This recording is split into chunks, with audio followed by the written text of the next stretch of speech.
1,00,000 మంది శివభక్తులతో కలిసి మహారుద్రాక్ష పూజలో పాల్గొనండి. వెంటనే కాల్ చేసి మీ పేరును నమోదు చేసుకోండి.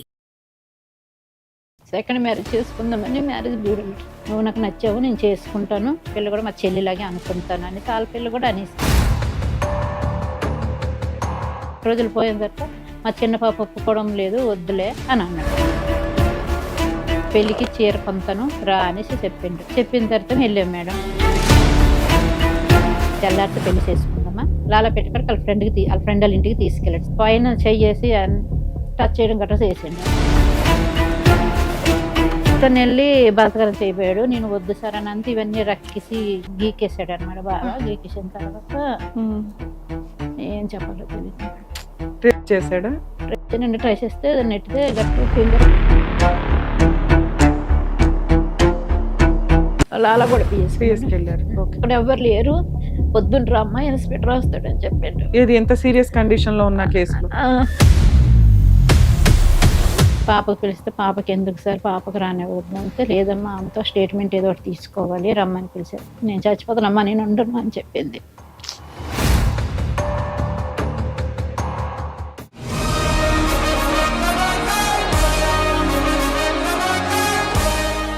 మేడం నమస్తే అండి. ఎక్కడి నుంచి వచ్చారు, ఏంటి హైదరాబాద్ మేడం. ప్రాబ్లం ఏంటమ్మా? నాకు ఫస్ట్ మ్యారేజ్ అయింది. ఒక పాప 2 సంవత్సరాలు, మా ఆయన వదిలేసి వెళ్ళిపోయాడు. 17 సంవత్సరాలు అవుతుంది ఫస్ట్ మ్యారేజ్ అయ్యి. అతనితో ఒక పాప, ఒక పాప 17 సంవత్సరాలు ఉండిపోయాను. ఇప్పుడు మొన్న ఒక 8 months అవుతుంది మేడం. సెకండ్ మ్యారేజ్ చేసుకుందామని మ్యారేజ్ బ్యూరో చిక్కడపల్లి వెళ్ళాము. తోడు పోగరం అంతే. తను వదిలేసి ఎంతకాలం అయింది? 17 సంవత్సరాలు మేడం. వదిలేసి 17 సంవత్సరాలు. పాప వయసు ఎంత ఇప్పుడు? 19. ఇన్ని సంవత్సరాలు మీరు వద్దనుకున్నాను మేడం.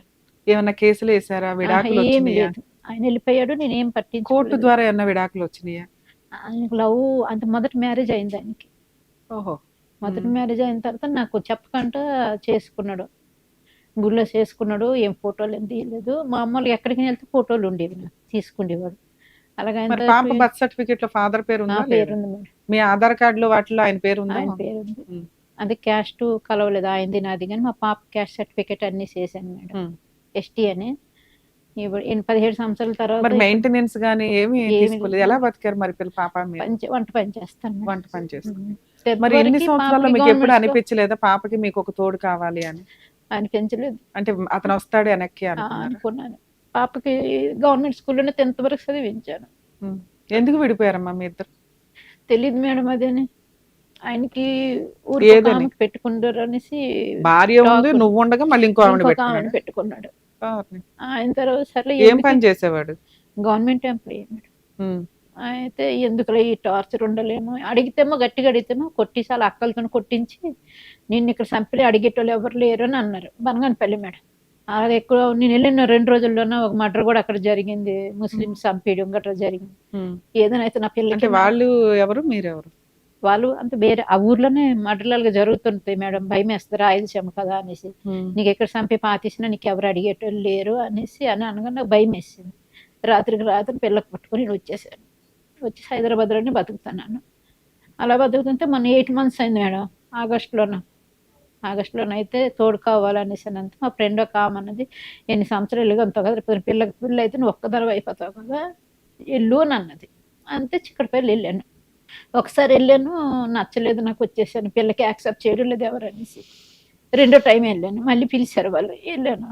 ఒక ఆయన నేను ఏం వద్దు అనుకున్నాను. అబ్బా ఇవన్నీ చూస్తుంటే ఒకలాగా ఉంది, వద్దులు అనుకుని వచ్చేసాను బయటికి. వచ్చేస్తే ఒక ఆయన ఎల్బీ నగర్లో ఉంటారు బ్రాహ్మణ్స్. ఆయన ఏం చేశాడంటే మీరేంటోళ్ళని అడిగారు. అయితే మేము ఎస్టీ కింద వస్తుంది కానీ మా అమ్మ వాళ్ళైతే రెడ్డీసు, మా ఆయన ఎస్టీ అనేసి నేను చెప్పాను. ఎన్ని సంవత్సరాలు అయింది, డైవర్స్ అయిందా, ఆయన చనిపోయినారా అని అడిగారు. లేదు ఆయన వెళ్ళిపోయి 17 సంవత్సరాలు అవుతుందని చెప్పాను. ఆయన తర్వాత సరే నాకు మీ నెంబర్ ఇవ్వండి అని అన్నాడు. అయితే ఎందుకంటే నేను చేసుకుంటాను మ్యారేజ్, పాప ఉన్న పర్వాలేదు యాక్సెప్ట్ చేస్తాను అన్నాడు. నాకు 2 పాపలు ఉన్నారు. ఒక పాపకు మ్యారేజ్ అయిపోయింది, ఒక పాప ట్రైనింగ్కి వెళ్తుంది, పైలట్ ట్రైనింగ్కి అని చెప్పిండు. అయితే నెంబర్ ఇచ్చాను మేడం. నెంబర్ ఇచ్చాను కానీ నేను ఫోన్ చేయలేదు. ఆయన నెంబర్ నేను తీసుకోలేదు, నా నెంబరే ఇచ్చాను. ఆ రోజు నైట్ 9:30 అవుతుంది. ఆయన ఫోటోలు పంపించి ఏవో పాత పాటలు 2 పంపించాడు. నాకు చదవడం రాదు కదా, చెప్పాను నేను చదువుకోలేదు అనేసి. పాత పాటలు పంపించి ఫోటోలు గట్రా పంపించాడు. నువ్వు నాకు నచ్చావు, నేను చేసుకుంటాను, అనేసి అంతే సార్ నా క్యాస్ట్ వేరు మీ క్యాస్ట్ వేరు వాళ్ళు బ్రాహ్మణ్స్ మీ ఆవిడ ఏమైంది మా ఆవిడ చనిపోయి నెల రోజులు 2 రోజులు అవుతుందని చెప్పిండు. నెల రోజులకి మీకు ఇంకో పెళ్లి కావాలా సార్ ఇప్పుడు అంత మర్చిపోయారా అన్నాను నేను. అంతే లేదు ఒక్కడిని అయిపోతున్నాను పాపకు పెళ్ళి అయిపోయింది ఒక పాప ఉంటుంది రేపు 3 నెలల పోతే పెళ్లి చేసేస్తాను నా ఫీలింగ్స్ పిల్లలకు చెప్పలేను కదా అనేసి నేను చెప్పిండు. సరే సార్ నేను చూస్తాను మా పాపను కూడా అడుగుతాను అని చెప్పాను. అడుగుతానని చెప్పినాక సరే అనేసి ఆయన ఎటన్నాడని అంటే ఫోటోలు పంపించడం రోజు నైటే 9 తర్వాత ఫోన్లు చేస్తుండేవాడు. మేము 7 గంటలకు తినేసి పడుకుంటూ పోయేటోళ్ళం. అయితే సరే వచ్చేస్తుంది సార్ నైట్ టైం ఫోన్ చేయకండి డే టైం మీద డే టైం నాకు టైం ఉండదు పూజలకి గట్రా వెళ్తుంటానని చెప్పిండు. అది సరే మీ ఇంట్లో కనుక్కొని మీ ఇంట్లో ఒప్పుకుంది మా పాప కూడా ఒప్పుకుంటుంది అని చెప్పాను నేను. ఆ 2 రోజులు 4 రోజుల తర్వాత వాళ్ళ పాపకి ఆయన వచ్చిండు ఒక్కడు మా ఇంటి దగ్గరికి రాధిక థియేటర్ దగ్గరికి వచ్చిండు. వచ్చి కలిసిండు. కలిసి నేను చేసుకుంటాను నువ్వు నాకు నచ్చావు అని అన్నాడు.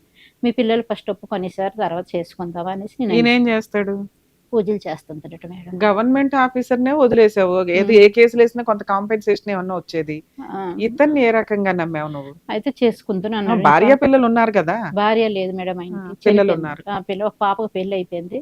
మీకు ఆయనకి ఎంత తేడా ఉంటది వయసులో 8 సంవత్సరాలు 7 సంవత్సరాలు ఉంటుంది. అయితే మీ అమ్మాయికి మ్యారేజ్ అయిందండి మా అమ్మాయి లేదు మేడం డిగ్రీ ఫస్ట్ ఇయర్ ఇప్పుడు. మరి ఈ వయసుకు వచ్చిన పిల్ల రేపో మాప పెళ్లి చేయాలా ఈ యాక్సెప్ట్ చేస్తుందని అనుకున్నారా మీరు? అడిగాను అడిగితే చేసుకోమ్మా అని అనేసి మా ఆయన రోజులైనా ఉంటుందని ఏదో మా పిల్లకి ఎలా ఒప్పించాడు మేడం రేపొద్దు నీకు పెళ్ళి అయితే ఏదో నాకు తోడు కావాలి కదమ్మా అలాగనేసి. అయితే ఏంటన్నా మీ పిల్లకి పెళ్లి చేసేటప్పుడు నేను ఏమైనా హెల్ప్ చేస్తాను అనేసి అని చెప్పిండు. దేవుడు 8 months నుంచి పరిచయం అయినా 4 రోజులు 10 రోజుల నాడే అన్ని మాట్లాడిండు. వాళ్ళ అల్లుడికి వాళ్ళ కూతురికి తెచ్చిండు. నాకు ఎలా పరిచయం అన్నారు మీరు? 600 ఫీజు తీసుకుంటాడు ఆయన లేడీస్ కి అయితే జెంట్స్ కి అయితే 1000 రూపీస్ తీసుకుంటాడు. అక్కడికి వెళ్ళాము. ఎలా కలుపుతారు మీ అందరిని? బయోడేటా ఇస్తారు అందరికి మీటింగ్ పెడతారు చాలా మంది వస్తారు 100 మందిలోకి వస్తారు. అక్కడ అందరి పేర్లు అందరు బయోడేటా ఆధార్ కార్డులు అన్ని ఏజ్ పిల్లలు ఉన్నారా లేదా అని అన్ని ఆయన చెప్తాడు అనమాట. బయటికి పైకి చెప్పేస్తాడు. అప్పుడు అందరు పరువు పోద్ది కదమ్మా. అలాగనేసి నేను ఫస్ట్ సారి వెళ్ళలేదు. రెండోసారి నీకు ఉంటదమ్మా రా అని పిలిస్తే మళ్ళీ వెళ్ళాను నేను. అందరు మొఖాలు చూస్తుంటారు కదా చిగ్గు తగులుతుంది అనుకో నేను వెళ్ళడం మానేశాను. అని తర్వాత ఏమో ఆయన పిలిచిండు మేడం. పిలిచిన తర్వాత వాళ్ళ కూతురికి వాళ్ళ అల్లుడికి తీసుకొచ్చిండు. నైట్ 7 గంటలు అవుతుంది ఇలాగ పెద్ద కూతురికి అల్లుడికి. వాళ్ళకి ఇష్టమైంది నా క్యాస్ట్ ఇది మా పిల్లల కాడ ఇది తెలుగు బ్రాహ్మణ్స్ అని చెప్పు అని అన్నాడు. అంతే లేదు సార్ ఆధార్ కార్డులో తెలిసిపోతుంది కదా నా లాంగ్వేజ్ కూడా తెలుస్తుంది కదా అలాగ అబద్ధం అడగడు ఒప్పుకున్నారు లేకపోతే లేదులేండి అనేసాను నేను. మా పాపకు తీసుకొని రమ్మన్నారు. మా పాప నేను వెళ్ళాం మేడం. వెళ్ళిన తర్వాత వాళ్ళ కూతురికి అల్లుడికి నచ్చారు. నచ్చిన తర్వాత ఓకే మేము అన్ని దగ్గర తిరుగుతాము నీకని చూస్తాము పర్వాలేదు ఆ పిల్ల కూడా మా చెల్లిలాగే అనుకుంటాను అనేసి వాళ్ళ పిల్ల కూడా అనేసింది. అని వెళ్ళిపోయారు. వెళ్ళిపోయిన తర్వాత అక్కడికి 2 రోజులు పోయిన తర్వాత మా చిన్న పాప ఒప్పుకోవడం లేదు వద్దులే అని అన్నాడు. వద్దులే అంతా మానేయండి సార్ ఇంకంతవరకు మాట్లాడకండి అనేసి నేను నెంబర్ డిలీట్ చేసేసిన తర్వాత మళ్ళీ 2 days తర్వాత ఫోన్ చేసిండు. ఫోన్ చేస్తే మళ్ళీ ఏమైంది అని అంటే లేదు మా పాప వెళ్ళిపోతుంది సంబంధం ఒకటి వచ్చింది ఎల్బీ నగర్ నుంచి పెళ్లి చేసేస్తాను నాకు మీరు ఎస్టీనా ఆయన బ్రాహ్మిన్స్ మేడం. మిమ్మల్ని చేసుకున్నా కలిసి ఉంటాడు అని మీకు అనిపించిందా? ఆయన ఒట్లేసాడు మేడం దేవుడి గుడి కాడ నేను చేసుకుంటాను కాదండి అక్కడ ఆల్రెడీ బ్రాహ్మణ సంబంధాలు కూడా ఉండుంటాయి చేసుకున్నాడు. బ్రాహ్మణ సంబంధాలు ఎవరు ఏంటనేసి నచ్చక నేను వెళ్ళడం లేదు తిరుగుతున్నాను అని చెప్పిండు. అయితే నేను అప్పటికి 4 సూట్లు అడిగాను మా క్యాస్ట్ చిన్నది అనేసి. చిన్నది పెద్దది కాదు తల్లి కొన్ని ఆచార అలవాట్లు ఇవన్నీ ఉంటాయి కదా మాట అంటే తట్టుకోలేం అర్థమవుతుందా? అందుకు ఆ బ్యాలెన్స్డ్ రిలేషన్స్ ఉండాలి కాబట్టి ఇలాంటివి కొంచెం మనం యాక్సెప్ట్ చేయలేం. మీరు బ్రాహ్మిన్స్ కాకుండా ఇంకెవరినన్నా అనుకోండి మీరు ఒక మాట అనగలరు ఏదైనా చేయగలరు. ఆయన ఏదో మీకు జీవితం ఇచ్చినట్టు ఉంది కదా ఇక్కడ లేదు నా క్యాష్ తో సంబంధం లేదు నేను చేసుకుంటాను అని అన్నాడు. అన్న తర్వాత ఏమో అక్కడ 2 days తర్వాత వద్దు మా చిన్న పిల్ల వద్దు అంటుందంటే మానేయండి సార్ నాకు కూడా వద్దు అని చెప్పేశాను నేను. చెప్పేసిన తర్వాత మా పాప కూడా వద్దులే అమ్మా ఎందుకు మాట్లాడడం అనేసి మా పాప కూడా అనేసి అక్కడ 2 days తర్వాత మళ్ళీ చేసిండు ఫోన్.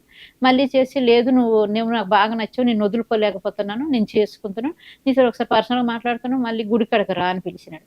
మళ్ళీ గుడి కడికి వెళ్ళిన తర్వాత దేవుడు సాక్షి చెప్తాను నా పిల్లలు సాక్షి చెప్తాను నేను పెళ్లి చేసుకుంటాను నీకు మా పిల్ల ట్రైనింగ్కి వెళ్ళిపోతుంది ఫ్లైట్ ట్రైనింగ్ అవుతుంది బెంగళూరు వెళ్ళిపోతుంది నేను చేసుకుంటాను తర్వాత నేను అందరికి చెప్పుకుంటాను తర్వాత రిసెప్షన్లో పెట్టుకుంటాను అని అన్నాడు. అన్న తర్వాత సరేలేండి సార్ ఒప్పుకున్నాక మాట్లాడదాంలేండి అనేసాను. ఆయన టెలిఫోన్ ఇంటికి వచ్చాను. అక్కడికి 2 days తర్వాత ఆగస్ట్ 5 మేడం మొన్న లాస్ట్ ఇయర్ ఆగస్ట్ 5వ తారీఖునేమో పిలిచి పెళ్లికి చీర కొంతను రా అనేసి చెప్పిండు. చెప్పిన తర్వాత వెళ్ళాం మేడం. వెళ్ళిన తర్వాత సారీ కొన్నాడు. మా సికింద్రాబాద్‌లో సారీ కొన్నాడు. మా అంకల్ టెంపుల్ కాడకి తీసుకెళ్ళిండు. సారీ, పువ్వులు చేతిలో పెట్టి బొట్టు పెట్టిండు. నేను కంపల్సరీ చేసుకుంటాను అని చెప్పేసి వెళ్ళిపోయినాడు. నేను మా ఇంటికొచ్చాను. ఆయన ఇంటికెళ్ళిపోయాడు. జాకెట్ కుట్టించుకో 2 రోజుల్లో పెళ్లి చేసుకుందాం అని అన్నాడు.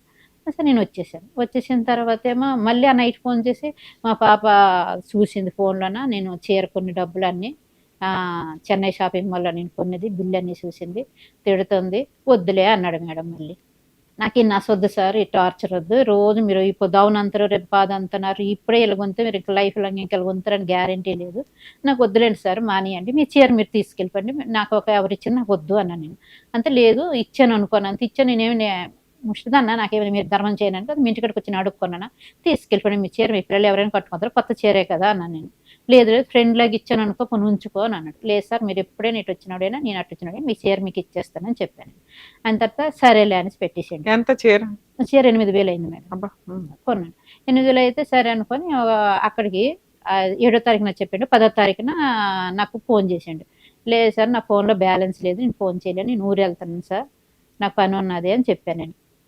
అని తర్వాత మెసేజ్ పెట్టండి 5 గంటలకు ఫోన్ చేస్తాను అని చెప్పేసి 5 గంటలకు ఫోన్ చేసిండు. చేసేసి మంగళసూత్రము పట్టు గొలుసులు అవి కొంటాను మనం తెల్లారితే పెళ్లి చేసుకుందామా, పెళ్లి చేసుకుని ట్యాంక్ బండ్ కూడా పక్కకు వెంకటేశ్వర స్వామి గుడి ఉన్నదంట కదా మేడం, అక్కడ చేసుకుందామా, పొద్దున్నే మనం కొనలేం కదా అనేసి మళ్ళీ చేసుకుంటాను అన్నాడు.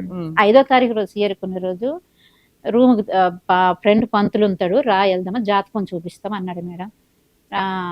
లాలపేట కాడ వాళ్ళ ఫ్రెండ్ వాళ్ళ ఇంటికి తీసుకెళ్ళాడు. శివాలయం ఉంటుందా ఎదురుగా ఒక రూమ్ ఉంటుందా అయింది. అక్కడికి తీసుకెళ్ళిన తర్వాత 5వ తారీఖు 7:30కి 7 గంటలకు తీసుకెళ్ళాడు మేడం. తీసుకెళ్ళిన తర్వాత ఏమో పైన చెయ్యేసి టచ్ చేయడం గట్రా చేసిండు. అయితే వద్దు సార్ పెళ్లి కాకముందు అలా చేయకండి. నేను వచ్చేసాను కాబట్టి వచ్చిన తర్వాత సారీ ఏమనుకోకు నేను పెళ్లి చేసుకుందాను అని చెప్పిన తర్వాత ఆయన అటు వెళ్ళిపోయినా.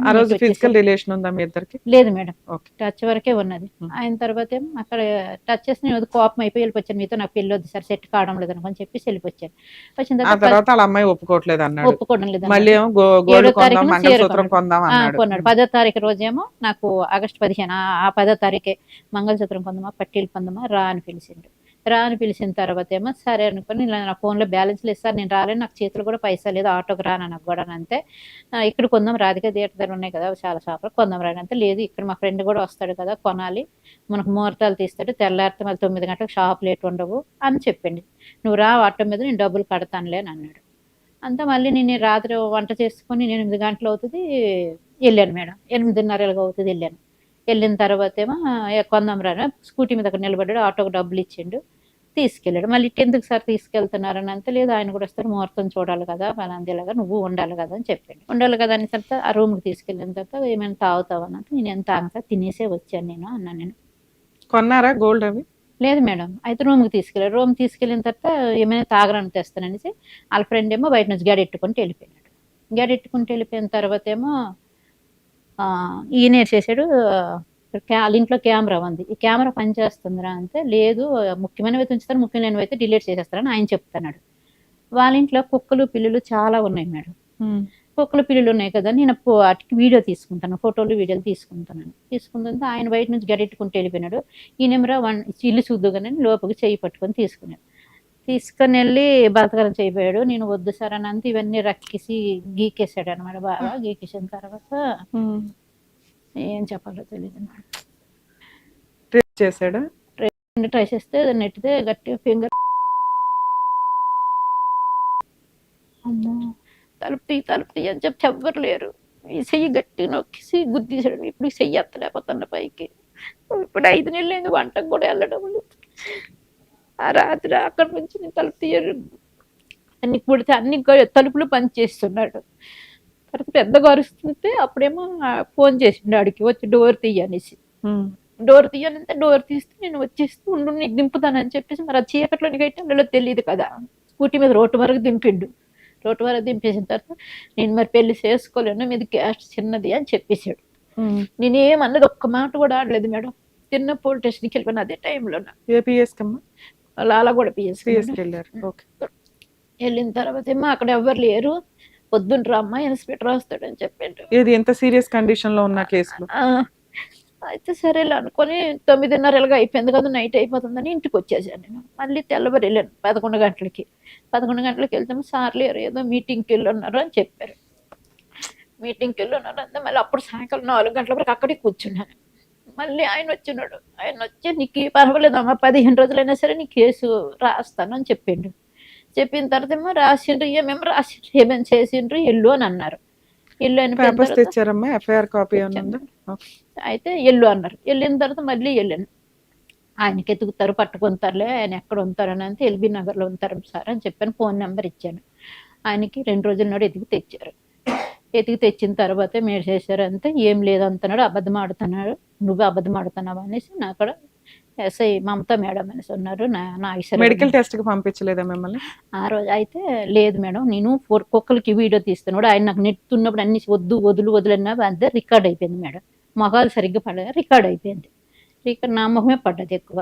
ఆయన తర్వాత రికార్డ్ అయిపోయిన తర్వాత లేదని చెప్తున్నాడమ్మా, నువ్వేం అబద్ధం ఆడుతున్నావు అంటే, అబద్ధం ఆడితే నేను రేపు చేసాడని అబద్ధం ఆడతాను మేడం, నేను అన్ని విషయాలు అలా చెప్పను అనేసి చూపించాను. అన్ని చూపించి రేపు ఆయనకు అడిగితే నేను ఏం చేయలేదు, ముట్టుకోలేదు కూడా అని అన్నాడు. వాళ్ళ కూతురు, పెద్ద కూతురు, అల్లుడు ఆయన వచ్చినారు. ఈ ఫోటో వీడియో చూసింది మమతా మేడం, చూసి ఆయనకు చూపించింది. ఇది నువ్వు కాదా, ఆమె వదిలి అంతుంటే నువ్వు అలా చేస్తున్నావు అని అంతటికి సైలెంట్ అయిపోయాడు. సైలెంట్ అయిపోయిన తర్వాత ఆమె సగం ఎఫ్ఐఆర్ రాసింది అనమాట. రాసిన తర్వాత ఆయన నాకు బయట పిలిచి, రాజీ అయిపో, నాకు ఆపరేషన్ అయిపోయింది, ఇలాగ అయ్యింది అలాగ అయ్యింది అని అంటున్నారు ఇప్పుడు పిల్లలు అని. మమతా మేడం ఏడు చేసిందంటే వద్దు రాజీ అవ్వకనేసి లోపలికి పిలిచింది. పిలిచి సంతకాలు పెట్టించుకుంది. రాత్రి 12:30 భరోసా ఆఫీస్కి కూడా వెళ్ళాము. 12:30 అక్కడ ట్రీట్మెంట్ చేసి అది చెయ్యన్ని చూసారు. ఇదంతా సెటిల్మెంట్ అంటే ఏంటి, పెళ్లి చేసుకోవడమా లేకపోతే ఏమో మరి ఏటో నాకు మాట్లాడినవ్వలేదు మేడం. ఇట్లాంటివి సెటిల్మెంట్ చేసుకోకూడదు. మేము మాట్లాడకంటే అక్కడికి భరోసా ఆఫీస్కి వెళ్ళాము. వాళ్ళు 9,000 వేసారు మేడం మొన్న నాకు, క్యాస్ట్ చిన్నదన్నాం అనేసి. ఇప్పటికి చెయ్యి నాకు పైకి లేగదు, నొప్పి ఉన్నదంటే మెజెస్టిక్ దగ్గరికి వెళ్ళి అన్ని రాసామని చేసాం. కానీ గడికి పోలీసులు నెలకు ఒకసారి పిలుస్తున్నారు, ఇది తక్కువైంది అది తక్కువైంది అని పిలుస్తూనే ఉన్నారు. ఆయనకి ఏం చేశారంటే ఏం లేదమ్మా, ఆయన డబ్బులు కట్టి బయటకు వస్తాడు కదా అనేసి. అరెస్ట్ అయ్యారు అని అంటున్నారు. డబ్బులు కట్టి బయటకు వస్తాడు కదా, ఎప్పుడు అవుతుంది, నీకు అంతకాలం హైకోర్టులోకి వెళ్ళిపో కేసు వేసుకోవడానికి అనేసి అంటున్నారు. నీకేం కావాలి, ఇక్కడికి ఎందుకు వచ్చారు? నాకు ఏదైనా మీరు న్యాయం చేస్తారు. మీ దృష్టిలో న్యాయం ఏంటి? ఆల్రెడీ అరెస్ట్ అయ్యాడు, కేసు అయితే స్ట్రాంగ్ గానే నడుస్తుంది. మీరు ఒకసారి ఆ పేపర్స్ ఇవ్వండి అమ్మా, అందులో ఇంకేం చేయొచ్చో చెప్తాను. మొన్న లాస్ట్ మంత్ పాపకు పోలీసులు పిలిచారు మేడం. ఆయనకి ట్రాన్స్ఫర్ అయిపోయి వెళ్ళిపోయినాడు, ఇంకొక ఆయన వచ్చిండు ఇన్స్పెక్టర్ గారు.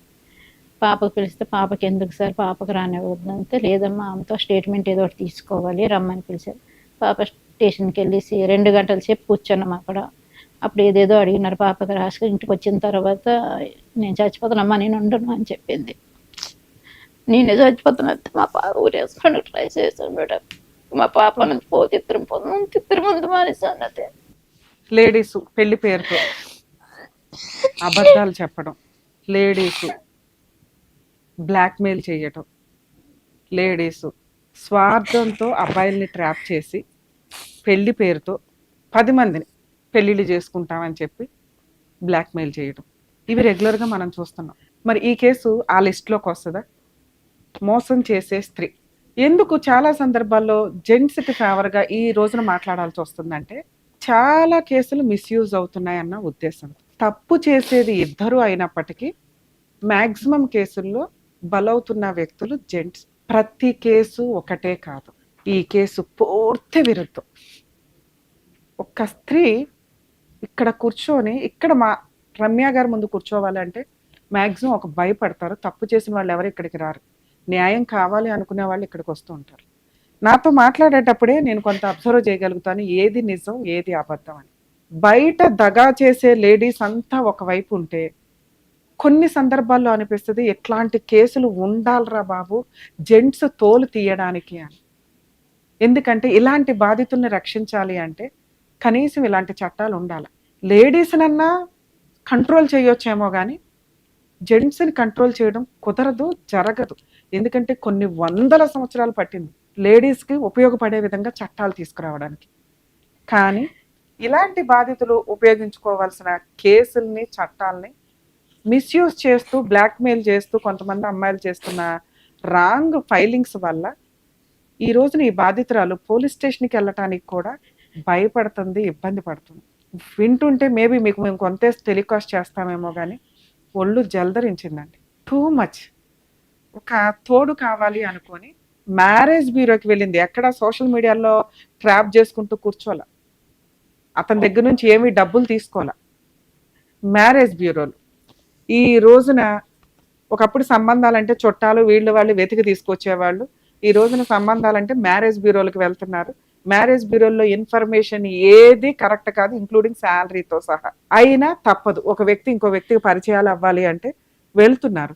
ఆ కుప్పల తెప్పల్లో ఇక్కడ కొంత మ్యారేజ్ బ్యూరో ఏదైతే ఉందో అది రీజనబుల్ గానే ఉన్నప్పటికీ ఏదో గేదలు ఆవులు మేకల్ని మనం కూరగాయల బేరాలకు పెట్టుకుంటున్నట్టు ఎట్లా ఉందో అలా అనిపించింది నాకు ఆ ట్రెండింగ్ చూస్తే. ఏది అందరిని ఇటు 100 మందిని అటు 100 మందిని పిలిచి ఒక్కొక్కరిని స్టేజ్ ఎక్కించి ఈవిడ పేరు ఇది, ఈవిడ క్వాలిఫికేషన్స్ ఇవి, ఈవిడ క్యాస్ట్ ఇది, ఈవిడ వ్యాపారం ఇది, ఇతని క్యాస్ట్ ఇది, ఇతని పని ఇది, ఇతని జాబ్ ఇది, ఇతని ఫలానా, అలా ఆవిడ ఇప్పుడు చనిపోయింది, ఇలా ఆయన ఇప్పుడు చనిపోయాడు, ఎలా విడాకులు తీసుకున్నారు. ఇది ఒక్కళ్ళకే తెలియదు. వీళ్ళ సంబంధం ఏదో ఒకటి వస్తుంది అనుకుంటే మిగతా 99 మంది చూస్తారు. ఈ ట్రెండ్ కొంచెం బాగాలేదు, కాస్త మ్యారేజ్ బ్యూరోలు ఎవరో ఇలా మ్యాచెస్ చూసేవాళ్ళు కొంచెం ఆలోచించండి, ఇది కరెక్ట్ కాదు అని. ఎందుకంటే ఆ వ్యక్తే కాదు ఇంకొక 10 మంది కూడా ట్రాప్ చేస్తూ ఉంటారు. లేడీస్ ఖచ్చితంగా జాగ్రత్త పడాల్సిందేనండి. ఇంత అన్యాయం జరిగినాక పాప మీ అమ్మాయికి వెనకాల బ్యాక్గ్రౌండే లేదు, ఎవరో ఒకళ్ళు ఒకప్పుడు ఏదో అయిపోయింది, ఒక కూతురు వచ్చింది ఈ రోజున. ఆ పిల్ల ఎంత అవమానం ఫీల్ అవుతుంది ఒక అమ్మ చేసిన తప్పటడుగు వల్ల. పోనీ అమ్మ తప్పటడుగు వేసిందా? వేయలా. కనీసం కూతురికి ఒక తోడు అమ్మ నాన్నగా ఉండి పెళ్లి చేసి తను వెళ్ళిపోతే నాకు ఒక తోడు ఉంటారు ఈ వయసులో, నేను నాకు ఓపుకున్నంత వరకు ఒక వ్యక్తికి హెల్ప్ చేయగలుగుతాను, సేవ చేయగలుగుతాను, ఆయన నాకు తోడుగా ఉంటాడన్న ఒక్క ఉద్దేశంతో, ఒక మంచి ఉద్దేశంతో వెళ్ళింది. ఎంత దారుణం అండి. బట్టలు కొంటానని చెప్పింది. అసలు నేను వింటున్న స్టార్టింగ్లోనే మేబీ మీకు అనిపించవచ్చు, అబ్జెక్షన్ చేసుకుంటూ వచ్చా. అదేంటి వాళ్ళు బ్రాహ్మిన్స్ కదా, మీరు ఎస్టీ, చేసుకుంటాడని నువ్వు ఎట్లా నమ్మావు తల్లి అంటే, ట్రాప్ చేయడం. వెనకాల ఎవ్వరు లేదు, చక్కగా ఉంది. వాడు వదిలి అవసరం పడేస్తే ఏమంటానికి లేదు. 80% కేసులు వెయ్యరు తెలుసా ఇలాంటి కేసుల్లో. పరువు పోతుంది, నీ ఒళ్ళు కొవ్వెక్కిందా తల్లి నీకు తెలియదా అనేస్తారు పుసుక్కుని. ఇలాంటి సందర్భంలోనే రేపులు జరుగుతున్న కేసుల్లో మోసపోయిన ఆడపిల్లలు పోలీస్ స్టేషన్లకు వెళ్ళేది చాలా తక్కువ. వాళ్ళే లవ్ చేశారు, వాళ్ళే వచ్చారు, అయినా నీ బుద్ధేం అయ్యింది, నువ్వు మంచోడివేగా. ఇక్కడ పరిస్థితి వేరు. ఆయనే పిలిచి గోల్డ్ కొందాము, నా మంగళసూత్రం కొందాం అని చెప్పి ఫ్రెండ్ రూమ్కి తీసుకెళ్ళి జ్యోతిష్యం చూపిద్దామని రేప్ చేసిన సందర్భాలు చెప్పుకోవడానికే చాలా ఇబ్బందికరంగా ఉంది. ధైర్యం చేసే తల్లి మీకు నిజంగా హ్యాట్స్ ఆఫ్ చెప్తున్నాను, మీరు ధైర్యంగా పోలీస్ స్టేషన్కి వెళ్ళారు. కానీ ఇలాంటి కేసులు పెట్టేటప్పుడు పోలీస్ స్టేషన్స్లో కొంచెం ఎవిడెన్స్లన్నీ అడుగుతారు. ఎందుకంటే చాలా పెద్ద కేసు, నార్మల్ కేసుల కంటే కూడా పెద్ద కేసు.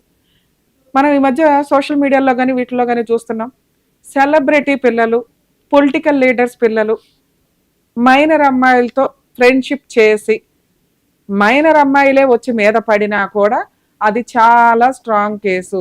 ఆ అబ్బాయిలు జాగ్రత్త పడండి అని 100 సార్లు చెప్తున్నాం. తెలిసి తెలియక, లీగాలిటీ తెలియక కొంతమంది ఆ అమ్మాయి వచ్చింది, ఆ అమ్మాయి మీద పడింది, ఆ అమ్మాయి డ్రగ్, ఇవన్నీ వేస్ట్ మాటలు. లా అండ్ ఆర్డర్ ప్రకారం, రూల్ ప్రకారం ఏముందో అది ఫాలో అవ్వాలంతే. సెలబ్రిటీ పిల్లలు, పొలిటికల్ లీడర్స్ పిల్లలు, అసలు ఆర్డినరీ మగ పిల్లలు ఎక్కువ జాగ్రత్త పడాలి మైనర్ అమ్మాయిల విషయంలో. వద్దు అసలు సరౌండింగ్ వద్దు, ఆ ఫ్రెండ్షిప్ వద్దు, ఆ లవ్ వద్దు, ఆ చొట్టరికం అసలు వద్దు. అయిపోయిందా? ఎక్కడ ఎవరిని ఆపడానికి లేదు, ఎవరైనా అరెస్ట్ అవ్వాల్సిందే. ఎంత గొప్ప వ్యక్తులైనా, ఎంత డబ్బున్నా కూడా మైనర్ పిల్లల కేసుల్లో కోర్టు కొంచెం కూడా టాలరేట్ చేయదు, లా అండ్ ఆర్డర్ కొంచెం కూడా టాలరేట్ చేయదు. మరి మేజర్ అయిన అమ్మాయిల విషయం పరిస్థితి ఏంటి? మరి అది ఈజీయా?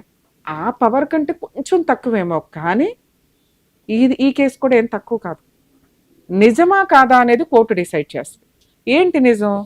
మైనర్ అమ్మాయిలంటే వాళ్ళు ఇష్టపడి వచ్చినా కూడా కోర్టు కన్సిడర్ చేయదు, వాళ్ళ విల్లింగ్ యాక్సెప్టబుల్ కాదు, అది క్రైమే 100%. మేజర్ వాళ్ళ విషయంలో వాళ్ళకి నాలెడ్జ్ ఉంటుందిగా, ఎందుకు వెళ్తున్నారు, ఏం జరుగుతుంది, ఎందుకు ఆ అబ్బాయి చేయడానికి వచ్చాడు, ఖండించడానికి ఉన్న ఆప్షన్స్ ఏంటి, ఇవన్నీ కన్సిడర్ చేసి ఫైనల్గా జడ్జిమెంట్లో ఫేవరబుల్గా రావచ్చేమో. కానీ చీటర్ అమ్మాయిలు కొంతమంది ఉంటారు. ఇప్పుడు ఈవిడ కేసు మనం కన్సిడర్ చేస్తే ఈ బ్యాక్గ్రౌండ్లో ఏం జరిగింది 17 ఏళ్ళు అన్న స్టోరీ వచ్చేస్తుంది. అవన్నీ ఎంక్వైరీ చేసుకున్నారు పోలీసులు. ఈవిడ పర్ఫెక్ట్ అని రుజువు అయింది కాబట్టి ఈ రోజున నుంచోబెట్టి వాడు తోలు తీయడానికి ఎతుకుతున్నారు. వాడు ఆల్రెడీ అరెస్ట్ అయ్యాడు. సో ఆడవాళ్ళని జడ్జ్ చేసే ముందు 100 సార్లు ఆలోచించండి. వాళ్ళ పరిస్థితుల ప్రభావం వల్ల ఎక్కడో 1 మిస్టేక్స్ జరుగుతాయి. లేదా నమ్ముతారు అవతల వ్యక్తిని. పనిగట్టుకొని మోసం చేసినోడు ఎవడైనా జీవితం సర్వనాశనమే, గుర్తుపెట్టుకోండి. మేడం, మీ కేసు విషయం మీకు కొంత నాలెడ్జ్ ఉంటే మీరు ఇంత టెన్షన్ పడరు. తల్లి, మీరు చాలా మందికి రిప్రజెంటేటివ్. కొన్ని వందల మంది మహిళలు పోలీస్ స్టేషన్కి వచ్చి ఇలాంటి కేసుల్లో కేసేయరు. ఎందుకంటే ముందు మిమ్మల్ని జడ్జ్ చేసి పడేస్తారు. నీకు తెలియదా ఎందుకు వెళ్ళావు ఆ రూమ్కి, ఆడు రేప్ చేస్తుంటే ఏం చేసావు, ఆడు చెయ్యెత్తుంటే ఏం చేసావు, నీకు ఒక కూతురు ఉంది, ఇవన్నీ మాట్లాడడం ఈజీ. కానీ పరిస్థితుల ప్రభావంలో మీరు మీ ఇంట్లో మీరు ఎలా బతుకుతున్నారు అనేది మీకే తెలుసు. ఎవరో ఒక పూట వచ్చి తిండి పెట్టే వాళ్ళు ఉండరు, సలహాలు ఇచ్చి జడ్జి చేసేవాళ్ళు ఎక్కువ మంది ఉంటారు. నీ కష్టం నీది. ఈ రోజున ఒక భద్రకాళిలాగా నీ కష్టం పోరాడడానికి నువ్వు బయటకు వచ్చావు. నీకు నీ కూతురు సపోర్ట్ ఉంది. మీరు అసలు వెనక్కి కూడా తిరగకండి. ఇది పర్ఫెక్ట్ కేసు. న్యాయం అంటే ఏంటి ఈ కేసుల్లో? జనరల్గానే మాట్లాడతాం. 2 రకాలు. ఒకటి, మీ దగ్గర ఉన్న ఎవిడెన్స్ మెడికల్ రిపోర్ట్ మాత్రమే. అర్థమైందా? మెడికల్ రిపోర్ట్స్ మాత్రమే. మెడికల్ రిపోర్ట్ని బేస్ చేసుకొని నీ మీద అటాక్ జరిగిందా లేదా ఇంతవరకు కన్సిడర్ చేస్తారు. 100% మీ కేసు పనిష్మెంట్ పడే కేసు. అర్థమవుతుందా? కానీ కేసు పెట్టడానికి ముందు ఇది FIR copy, complaint copy, charge షీట్కి మధ్యలో అతన్ని అరెస్ట్ చేయడం జరుగుతుంది. అతను ఆల్రెడీ అరెస్ట్ అయ్యారు. నేను కూడా ఈ కేసుని ఎంక్వైరీ చేస్తాను పోలీసులతో మాట్లాడి. అరెస్ట్ అయిన తర్వాత మీ తరపు నుంచి మీరు ఒక మాట చెప్పారు, నా కూతుర్ని అడిగి, అంటే మళ్ళీ పిల్లల జీవితం మీద ఎఫెక్ట్ పడుతుంది మీరు ఒక స్టెప్ ముందుకు వేస్తుంటే. పాప నిజంగా ధైర్యంగా మీకు సపోర్ట్ చేస్తుందంటే, పిల్ల నాన్న నువ్వు గ్రేట్ తల్లి, నువ్వు అసలు టెన్షన్ పడాల్సిన అవసరం లేదు, నువ్వెందుకు సూసైడ్ చేసుకోవాలి, ఇట్లాంటి ఎదవలు కదా, ఇలా పుట్టిన కూతుర్లు కదా సూసైడ్ చేసుకోవాలి. నాన్న ఆ రకంగా పంపించి పెళ్లి చేసుకున్నానా అని నాన్న ఒక ఆవిడ నాకు నచ్చింది అంటే నచ్చితే నాన్న ఉండనాలి, లేకపోతే కట్ చేసి పడేయాలి. నాన్న అది ఏమి ఎదవ డ్రామాలు చేస్తున్నాడు, అవి పిల్లలకి తగులుతాయన్న బేసిక్ సెన్స్ అన్నా ఉండాలి. వాళ్ళు కదా మా సిగ్గుపడాల్సింది, నీ కూతురు కదా సూసైడ్ చేసుకోవాల్సింది, వాళ్ళు సూసైడ్ చేసుకోవాలి. ఈ ఎపిసోడ్ చూస్తే కనుక అమ్మ వెంకట గారి పిల్లలు మీకు నమస్కారం. బ్రాహ్మిన్స్లో ఇలాంటి హీనమైన లక్షణాలు చాలా తక్కువ ఉంటాయి. అది మీ నాన్నగారికి ఉన్న లక్షణాలు.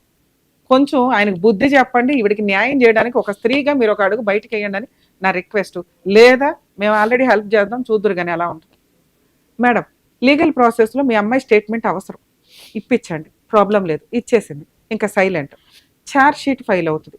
ఛార్జ్ షీట్ ఫైల్ అయినాక మీకు కోర్టులో పబ్లిక్ ప్రాసిక్యూటర్ ఉంటారు. ఇంక ఈ కేసు గురించి రిలాక్స్ అయిపోండి తల్లి. అతను ఒక అడ్వకేట్ని పెట్టుకొని కంటెస్ట్ చేస్తారు. మళ్ళీ మీరు ఒక 1-2 ఇయర్స్ తర్వాతే కోర్టుకి వెళ్ళాలి. అప్పటిదాకా పోలీసులే చూసుకుంటారు ఈ కేసుని. తక్కువ చేసేయడం అనేది ఉండదు తల్లి. పోలీసులు కూడా తిండే తింటున్నారు. ఉత్తినే ఏమి అన్ని కేసుల్ని వాళ్ళు ఇష్టం వచ్చినట్టు బిహేవ్ చేయరు. ఓకే. రెండో ప్రాసెస్, మ్యాక్సిమం ఇట్లాంటి కేసుల్లో సెటిల్మెంట్లకు వస్తూ ఉంటారు. కాంపెన్సేషన్ అని కానీ అది కానీ. 2 రకాల పనిష్మెంట్లు ఉంటాయి కోర్టులో ఎప్పుడు కూడా. ఒకటి ఫైన్, 2 జైలు. ఇక్కడ ఈ కేసులో 2 జడ్జి గారు ఫైన్ వేస్తారు ఫైనల్గా. ఇది ఒక 3 to 4 ఇయర్స్ నడుస్తుంది ఇంకా కేసు. కొంతమంది ఇట్లా ఇప్పుడు నీ కూతురు ఆల్రెడీ స్టేట్మెంట్ ఇచ్చి రావడానికి ఇబ్బంది పడిపోయింది. రేపొద్దుట ఆ బెంచ్ మీదకి ఎక్కి చెప్పేటప్పటికి ఇంకెంత అవమానం పడుతుందో. కాబట్టి కొన్ని సందర్భాల్లో ఆ ఫైన్ ఏదో బయట అవుట్ ఆఫ్ కోర్టులో వేసి కాంపెన్సేషన్ రూపంలో తీసుకొని కేసుని హాస్టైల్ చేసుకోవడం ఒకటి. ఇది ఫ్యూచర్లో మీకు ఒక ఆఫర్ వస్తే ఈ ఆఫర్ని వాడుకోమనే చెప్తాను. 2, నేను కూడా ఈ కేసును ఒక ఫాలోఅప్ చేస్తానండి. మీకు అందుబాటులో ఉంటాను, మీరు టెన్షన్ పడకుండా. సరేనా? మీరు ధైర్యంగా ఉండండి తల్లి. నేను ఎస్ఐతో కూడా ఒకసారి మాట్లాడతాను. ఛార్జ్ షీట్ అయ్యిందంటే రెగ్యులర్గా ఏం జరుగుతుంది, ఏం చేస్తే బెటర్ అనే దాంట్లో కూడా నేను మీకు అందుబాటులో ఉంటాను 100%. సరేనా? ధైర్యం ఉండండి. All the best. చూడండి, ఒక మహిళ ధైర్యంగా ఇట్లాంటి కేసుల్లో, మీరే చీటర్స్ అయితే దయచేసి కేసులు వేయకండి. కానీ అన్యాయం జరిగినప్పుడు మాత్రం కొంచెం కూడా టాలరేట్ చేయకండి. ఎందుకంటే మిమ్మల్నే కాదు ఇంకొక 10 మందిని వాడు మోసం చేసుకుంటూ వెళ్తాడు. కాబట్టి ఇటువంటి అన్యాయమైన కేసుల్లో మీ పేరు బయటకు రావద్దన్నా కూడా ఖచ్చితంగా పోలీసులు మీకు సపోర్ట్ చేస్తారు.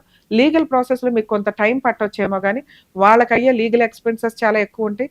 అలాగే వాళ్ళ కనీసం కోర్టుల చుట్టూ తిరగడం అనేది కూడా ఒక పెద్ద పనిష్మెంట్ కింద లెక్క. ఆ టైప్ ఆఫ్ పనిష్మెంట్ ఇవ్వండి. దయచేసి ఎవరికైనా ఇటువంటి సెక్సువల్ అబ్యూజులు, స్టూడెంట్స్ కానీ ఇళ్లలో ఉన్న మహిళలు కానీ పూర్తిగా సెక్సువల్ అబ్యూజ్ ఏదన్నా జరిగితే, అది హానెస్టీ కేసు అయితే ఖచ్చితంగా న్యాయవేదిక ప్రోగ్రామ్ని అప్రోచ్ అవ్వండి. మా వంతు ప్రయత్నంగా మేము మీకు చేయగలిగిన లీగల్ హెల్ప్ చేయగలుగుతాం.